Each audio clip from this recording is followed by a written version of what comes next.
Bugün tədbirimizdə çoxlarımızın tanıdığı, çoxlarımızın da adını eşidib, özünü tanımadığımız Qubadlıda erməni vandallarının torpaqlarımıza hücumları vaxtında silaha sarılan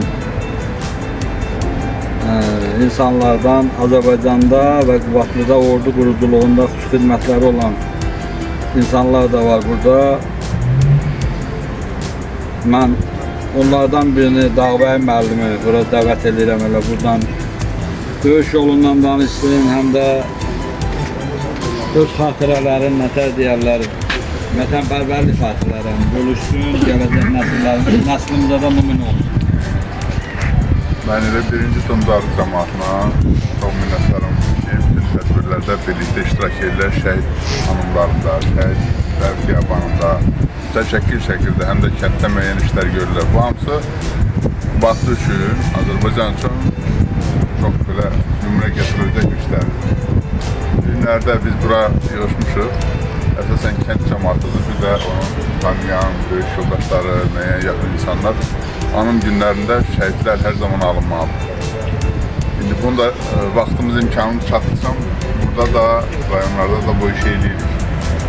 Hamımız bilirik, burada olanların bir-iki nəfər çıxma şartlarıyla hamının yaşına gəlir də bu ağırlığı hiss eləmək, o çətinlikləri görmək.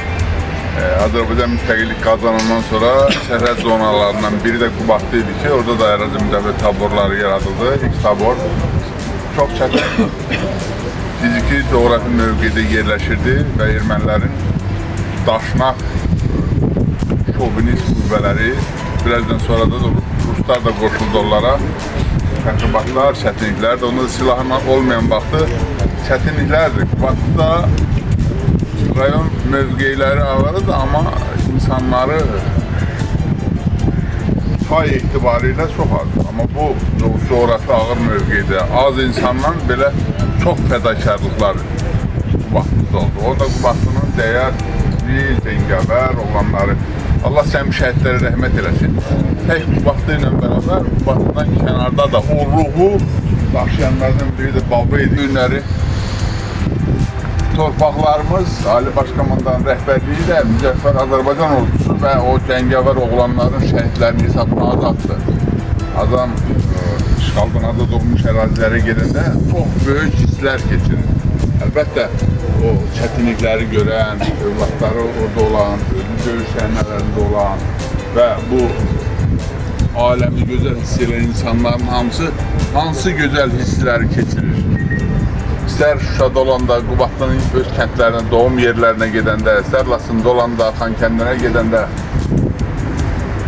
Arzum budur ki, o itkin düşmüş şəhidlər tapılsın və bütün şəhidlərin hamısı öz ata-baba yurdunda onların abidələri qurulsun, ziyarətgahlara çevrilsin onlar. Hamının bayaqlar mən işitdim ki, 6 şəhid onların kəndinə. Bu şəhidlərin hamısı həm girişdə, həm kəndində, hamının gündəlik baxdığı, gördüyü, nümunə gətirəcək, gələcək nəsilə olsunlar. Bizi ruhlandıran qaçaq nəbi idisə, bizi ruhlandıran orada o dastanlar, şeirlər oradadırsa, qoy bunları gələcək nəsildə bu şəhidlər, onların tarixçəsi, onlarla bağlı yazılmış şeirlər, onlarla bağlı bu sənətli filmlər, kinolar, bunlar yəqin gələcəkdə olacaq. Gələcək nəsillər bunları ötürək ki, gələcək nəsildə formalaşsın, mükəmməl olsun. Azərbaycan, bir də Azərbaycanda müharibə olmasın. Yaxşı yaşasınlar, o ağır qalsın yerdə. Heç bir şəhidin ailəsinə, ya onun atasına, anasına bircə günün heç kim əvəz edilməz. Döyüşdə olan atanın, ata biraz dözülü ananın hansı hisslərin keçirən onu yaşaya bilər. İstər sağ gəlsin, istər də şəhid gəlsin. Çox ağır dərddir. Allah bundan sonra elimiz obamıza, vətənimizə müharibə göstərməsin, ağır göstərməsin. Müəllimin o sözünə qüvvət olaraq əlavə edeyim ki, Azərbaycan şəhidlərinin, Azərbaycan torpaqları uğrunda şəhid olanlardan olan oğullarının xatirə lövhəsi ilk olaraq elə Qubadlı Donladı kəndində qoyulub və hər bir şəhidin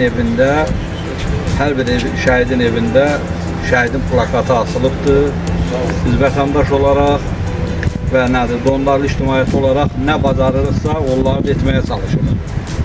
Elə bu ardıcılığı pozmayım, həm Beyaq Dağbay müəllim haqqında dediyim fikirləri, sözləri ilə Asim müəllim haqqında da deyim ki, Azərbaycanda ordu quruculuğunda xidmətləri olan şəxslərdəndir və biz dondarlar üçün də doğmadır ona görə ki, Dondarlı məktəbində bir neçə dərs deyib, özdə təyinatla ilk olaraq Dondarlıya gəlib, həm Dondarlılar haqqında xatirələri çox olar, həm də elə Dondarlı haqqında da bilgiləri çoxdur. Döyüş yolundan da danışar, xatirələrindən danışar. Baba qardaşımızı tanımasa da onun müşahidlər haqqında fikirlərini ifadə eləsin zəhmət olmasın. Dostlar, qohumlar, salam, müharibənin ən ağır dəhşətini görmüş insanlar. 41-45-ci ildən sonra Azərbaycan xalqının ən çox bəla çəkdiyi, hüzurlu olduğu illər bu vaxtlara düşür. Yəni, yaxın zamanlara düşür. Şəhidlərimiz, işçilərimiz, məzarsız qəhrəmanlarımız. Mən müharibənin bütün ağırlıqlarını görmüsünüz. Kimi biraz az, kimi biraz çox. Mən hesab edirəm ki,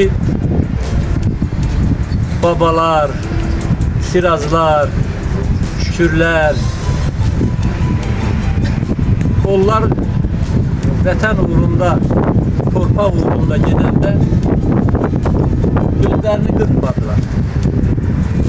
Bugün də baba Hüseyin oğlunun anım günüdür.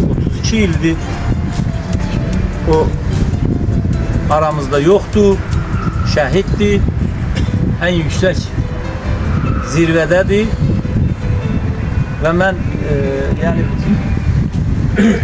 Dondarlı cəmaatını görəndə çox yadıma o nostalji hisslər düşür. Mən o kətdə 2 il dərs demişəm. Bizdə ən cavan vaxt 22-23 yaşında. Və bugün həmin o uşaqların hamısı, mən dərs deyildim, uşaqların hamısı indi babadır. Amma buna baxmayaraq, harada qarşıma çıxırlarsa, düzdür, mənim xatirimdən çıxıb, yadımdan adları çıxıb, bəzi simalarını da unutmuşam, amma harada çıxırlar qarşımasa, hamısı papağını götürüb təzim edirlər. Bunun özü Dondarlı haqqında insanlarda yaranan o təsəvvürü birləşdirir. Xətir, hörmət, böyüyə kiçiyə, qanacaq, məhvət, hər sarıdan. Və bugün də belə bir igid oğlanı müharibə əlimizdən aldı. Şəhid oldu. Mən Niyazi qardaşımıza, bugün burada Sirazın atası dayanıb, ona ümumiyyətlə bütün şəhidlərə rəhmət diləyirəm və onların yaxınlarına, doğmalarına səbir diləyirəm.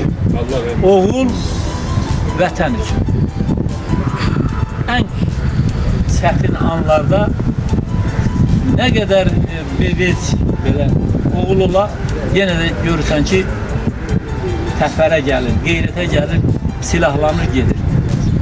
Və şükür Allaha ki,